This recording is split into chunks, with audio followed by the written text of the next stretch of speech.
birthday, dear Kyle. Happy birthday to you. Make a wish, Canada. Don't miss Trump next time.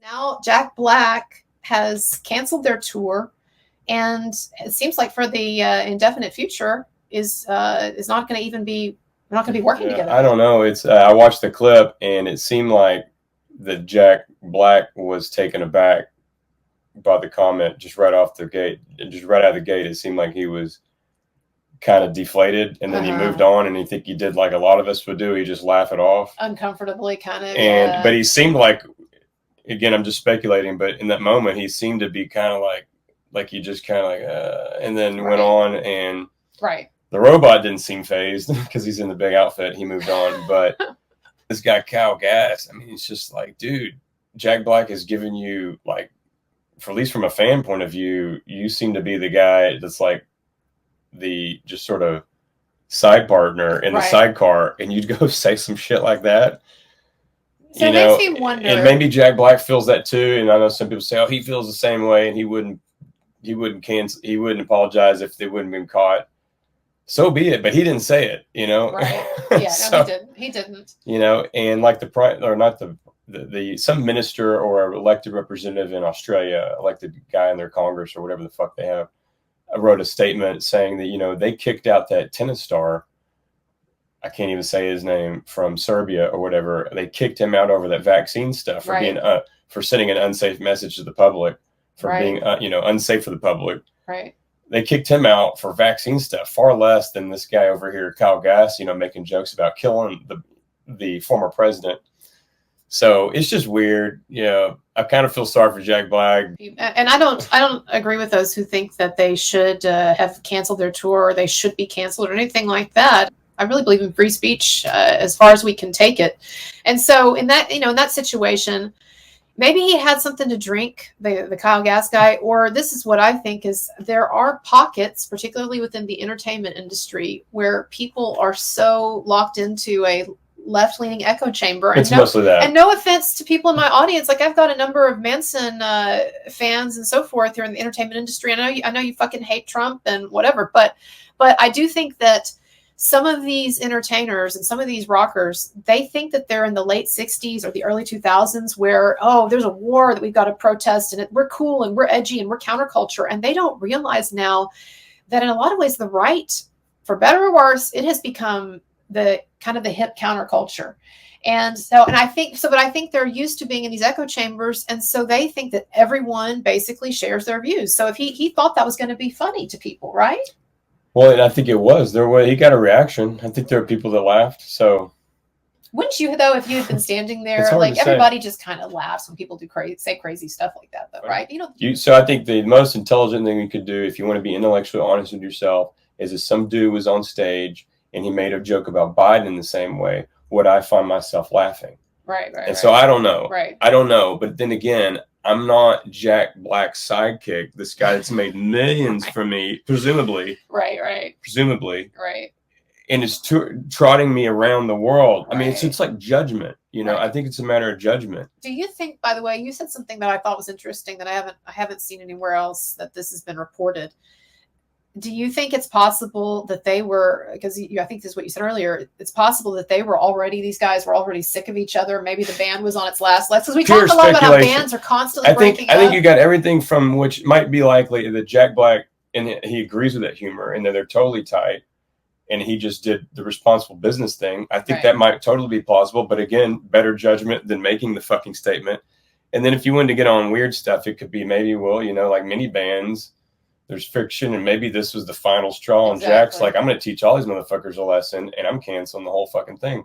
Right. Part of me would like to think that's something like that, but who knows? I just know enough that there's crazy undercurrents, personalities that could be driving things, and then versus the more, is he just being very business? It turns out behind his scruffiness, he's a very smart business guy, right? Presumably, and he just did the right business thing, regardless of him and Kyle actually laughing about it. Right. So I don't know. I think those are the. So I want to talk just briefly, spectrum. Just a little bit about your political perspective, and this is how I would like to set it up. So you voted for Trump in 2016. It's okay for me to say that? Yeah. Of course. Voted for Trump in 2016. Voted for him in 2020, even though I think you, like me, did not like his performance with the COVID situation. In terms of him doing too much, he should not have declared an emergency. Not that he didn't do enough. Yeah, he did too much. He should not have declared an emergency. But I can't just be a one-issue voter. And I understand that 99% of the country wanted him to make that mistake, to do what I thought was a mistake. So, yeah, of course I still voted for him. And then I hope they've learned the lesson that they shouldn't declare another fucking emergency if something like that happens. That was the huge mistake, I think, of that presidency. I'm sorry. I'm not going to turn my brain off and not acknowledge that. But, you know, and none of us are single issue. I hope he learned from that. None of us are single issue voters. I'm very pro-choice, and that's something. So it's you know, and I've got an issue with the Republican Party with that. But here's what I want to ask you then. As somebody who, on the whole, has supported Trump, you're not like Trump's biggest fan or anything like that, but you supported Trump. You also are really into classic rock, and most of what I've learned about music has come through you and through lots of Rick Beato videos that you shout out to Rick Beato. Nice. Forced on me. No, he's good. No, but you're somebody who really, I think more than almost anyone else that I know personally, really is interested in the music of the 60s and 70s, of the counterculture, and some of those biographies of those great musicians and so forth. And so here's my question. I have a number of fans of rock music in my audience who hate Trump. And how do you square in your mind that you have this interest in like music and the hippie movement and all of these things, and then at the same time you are a Trump supporter when so many people think of him as like this right-wing fascist, you know, dictator in waiting? Like, how do you feel about that? I think the shorthand for what you're saying is there's a presumption upon people in these media spheres. They paint people that are Trump supporters as unsophisticated. Yes. I think that's what you're talking about. They don't have any cultural taste. They don't understand cultural. They're the ugly American that stands out when they go to Europe on vacation, etc. So if you're asking, though, you know, I think what you're also getting at is, peace. The 60s and the music is associated with peace and love and happiness. And the social revolutions. And peace, love, and happiness. Rights. Right. Hippie, peace, love, free love, all this stuff. And how can you square any relatability with that to relatability with Trump, I think is another part of your question. And the Republican Party, yes.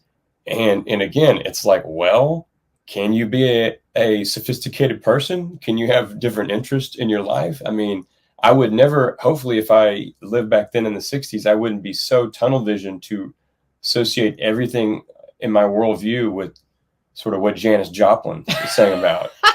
You know, or if I reached back, Louis Armstrong sang about it this way, and so I'm going to live my life that way. No, it's like I can appreciate what these artists are singing about, and most of the timeless stuff from that era. I'm sorry. I mean, yeah, they sang a lot of anti-war songs, but there was a different. Okay, well, that's fine. Let's still talk about the anti-war. There was a draft going on.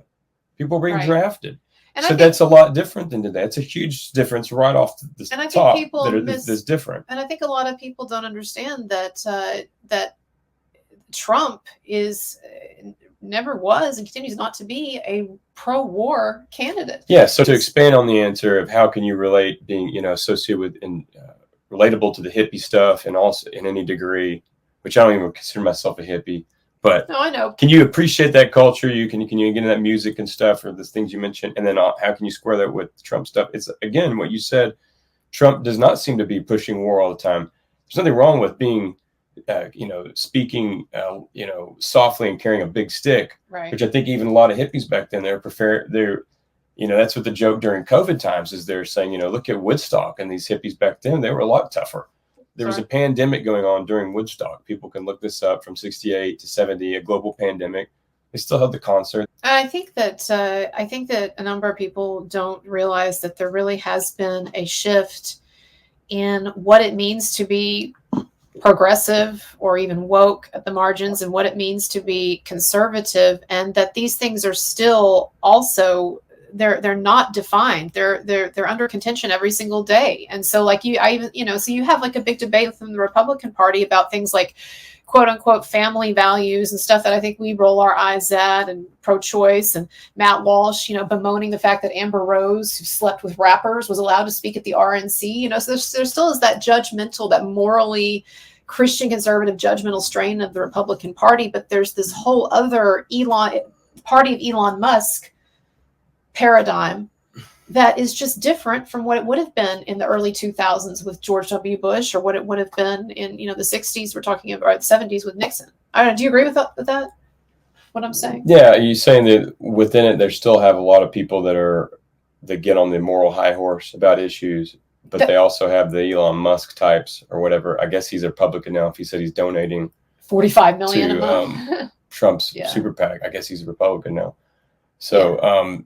Yeah, and I'm not going to sit here and try to pretend like these things are magical forces. They just are what they are. It's a piece of paper on a ballot. You vote for the guy you think or girl that's representing the best policy at the time. I think people that read into it too much, I don't agree with, or at least personally get into people that just overanalyze politics. Or at least if you can understand, is it getting into a sport where I'm just analyzing this stuff just to in the same way I do a baseball team? Right. Then it's like I got better shit to do. Right. I got better shit to do. Trump he's been very clear from back in 2015. He was very clear on policies.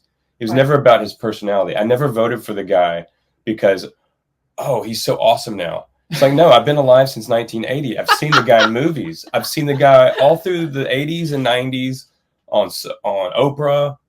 You pick a show, the Home Alone show, then his TV show. We used to talk in college like, oh, you're fired. It's like, I didn't need the media to explain to me who this guy was. I already had an opinion. I didn't vote for him because of all of a sudden he's getting up there in 2015 and huffing and puffing and got his red tie on. No, I listened to what he's saying. He wants to do with his policies. Common sense things people have known about for years. People even going back to the 90s have talked about building a wall or building far more security. It's just they cave. He was the first one to come along and said, no, you heard me the first time. And he said it again.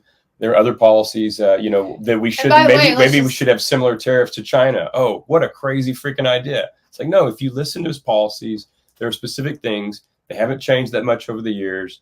That's why I voted for him. And so it's not, if you're overanalyzing and thinking, oh, does he relate to my hippie sensibilities or how I relate to art? And it's like, well, you're doing this whole voting thing wrong, in my opinion. Well, thank you for educating us with some of your insights here. No, I'm serious. Favorite Marilyn Manson song? Rock and roll. Nah.